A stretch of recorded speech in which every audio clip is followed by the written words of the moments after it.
Hello, BookTube. Alex here, the unabashed reader, and I thought I might make another video continuing the series of what's on my shelf. I think I've made two of these previously, and I've just picked 10 books from my shelf at a time. I think I'm going to continue on with this shelf right now. This is my non-fiction shelf because I'll just forget where I am. I'll be like, oh, I don't know where I am. Oh, I'm so confused. So I'm going to plow through each one of these shelves eventually. And for those of you fiction fans, I'm sorry, but I am a non-fiction lover. I mean, I've got all of the big fiction series. I've got the Wheel Time. I've got Game of Thrones. I've got Robin Hobb stuff up there, and you can't see it, but these shelves go way, way up. And there's all sorts of manga, and I know you can't see my hands. Don't know why I'm doing that for. Oh, I'm pointing and you can't see me, you idiot. So up here is all sorts of manga and graphic novels, and I'll do a video on that.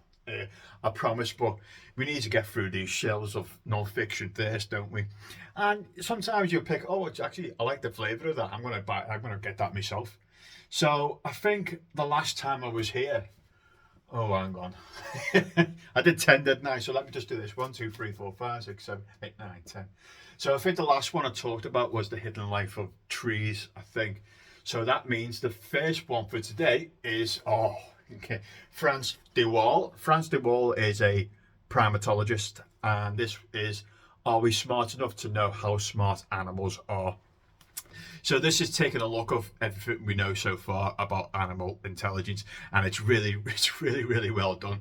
He talks about how elephants paint themselves, how dolphins recognize themselves in the mirrors, and even how crows. You might have seen that video on YouTube of the crow trying to get something at the bottom of a water bottle, and it's got water in it.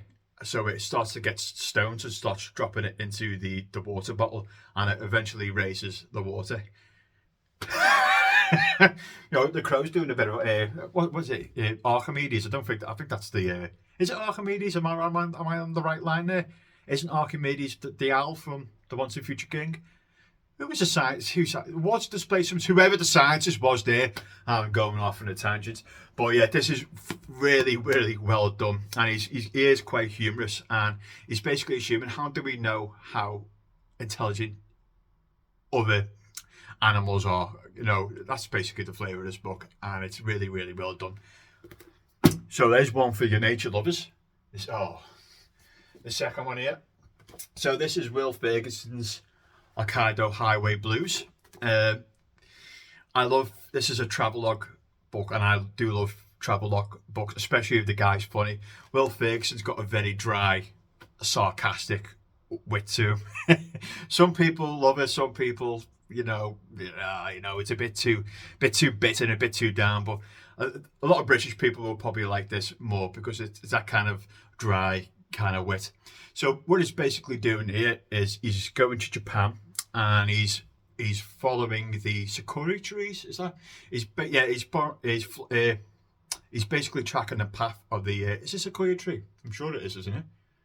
The cherry blossom, the cherry blossom trees, and he's basically following the blossoming from the north to the south, and he's basically getting up to all sorts of shenanigans from the north to the south island. Really, really funny book. I suggest you read it. Second book. Oh, I don't know how this book has survived a cull, but some people love him. This is David's address. This is Dress Your Family in Corduroy and Denim. This is basically a little thin book about his childhood and his teenage years, and how his family deal with him being gay. And David's address is funny. I give him that. But there's something about him that's never really clicked with me. I know he's got a few other books that my brother suggested that I read, but yeah, if you like if you like David's address, and you like kind of funny, small, thin biographies, by all means read David's address. Read David's address. He's all right. Just not for me really. Oh, here we go. Here we go. This is definitely for me. So this is Peter Godfrey Smith, and this is Metazoa. Now, Metazoa is about all animals, not all animals, but loads of animals that you can find underwater and their evolutionary history. It's very fascinating read because it focuses on some animals or some plant species that you would have never have thought of like reading about. So sponges, uh, oh me, a brain fart. What's those called? Horseshoe. What? Oh god, what are they called?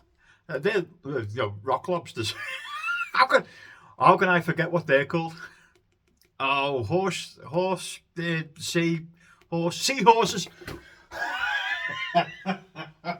I bet they're not even called seahorses anyway. Yeah, but this this is an absolutely fascinating read, and you should pick this up. For those who you like your science, especially your evolutionary science, pick this book up. It is fascinating. Okay, so that's four. Oh, here we go. This is Alfred Lansing, and this is Endurance. This is about Shackleton's journey to the Antarctic, about the grueling experience that they had traversing around the Antarctic. And you don't know, it's basically a survival book.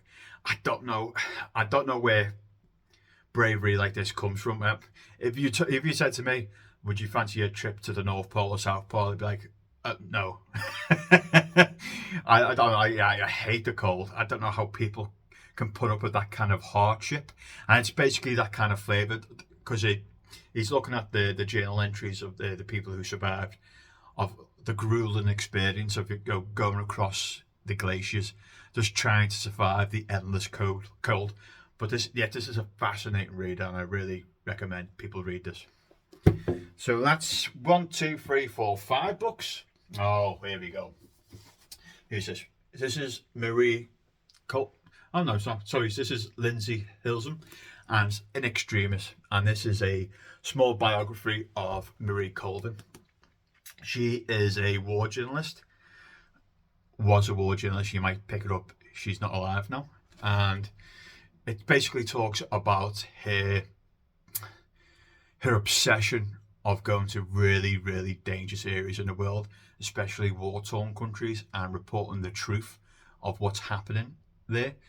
So her life was in danger quite a lot of time, but she absolutely loved it. That's what this book gets across: how she absolutely loved doing what she was doing, and the sacrifices she had to make back at home to be able to do this.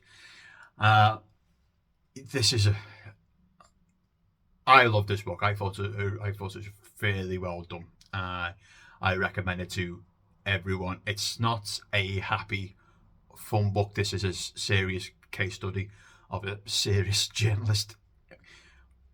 I think you should read it. So that's six books. Oh, another serious book. I'm sorry, folks. So this is Ben McIntyre's The Spy and the Traitor. This is about I'm probably going to butcher this name, but it's Colonel something. Colonel Oleg Godorsky. Probably butchered that. This is a Russian colonel who was sneaking secrets to the British during the Cold War. And eventually the Russians found out that he was doing it and basically drugged and kidnapped him. And the whole build-up of this book is about how the MI6, the British Secret Service, is going to get him out of Russia. And they eventually do. Not spoiler alert, because I think it's fairly well known. But Ben writes this in such a way that it is a page turner. This is a spy thriller, non-fiction, classic. I think you should read it. It is fantastic. Okay, what's next? Bit of English history here. So we got King John. This is a fairly well done and quite digestible biography on one of England's most villainous kings. King John was a bit of a traitor to the nation. If you don't know, King John, his brother was Richard I, Richard the Lionheart, and his dad was Henry II. And he basically stole the crown under his brother when his brother was fighting in the Crusades. And obviously Richard never made it back, so King John became king. And this is basically a biography of chronicling this traitor and how the lords of the time introduced the Magna Carta. So the Magna Carta is basically a script saying the king just can't just do anything he wants to.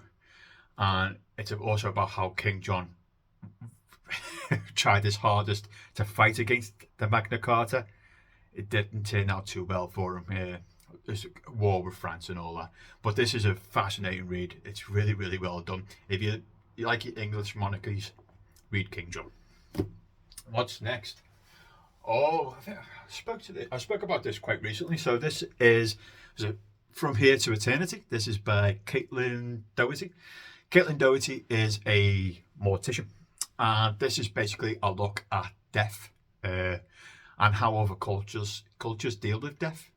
Because in the West, it's a morbid thing. It's not something that nobody wants to do, and it's depressing. So, but it's looking at how other how other civilizations, how other cultures deal with their how deaths in the family and stuff like that. Like Japanese usually cremate their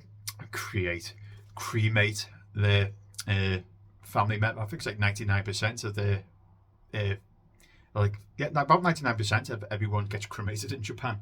And it goes to Indonesia, how they live with the dead bodies within the home for a while.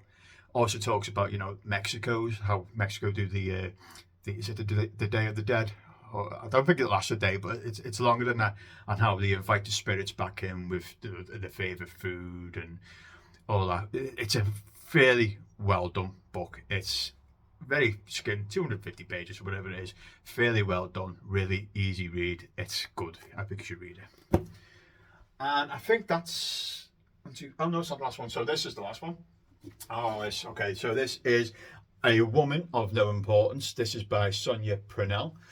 Now this is this was a small biography of Virginia Hall. She was an American who flew into southern France, Fiji, France, during the Second World War, and she was basically a spy, and she taught loads of French people how to do guerrilla warfare against the Nazis. So she was high up on the hit list from the Hitler administration. This book is a really, really good read. It focuses on how sometimes she was looked down upon because women spies back then, they considered no James Bond worthy. And it's a look at her life. I believe she had a wooden leg as well. It talks about the accident that she got in to have that wooden leg, and it's a fairly well done serious biography of a really, really serious person. Okay, folks, so that is 10 books. I hope you enjoyed that. I'll just keep on continuing this shelf. As you can see, the first one is a Bill Bryson. A little bit of Bill Bryson. But yeah, I hope you enjoyed that, and I'll speak to you soon. Bye bye.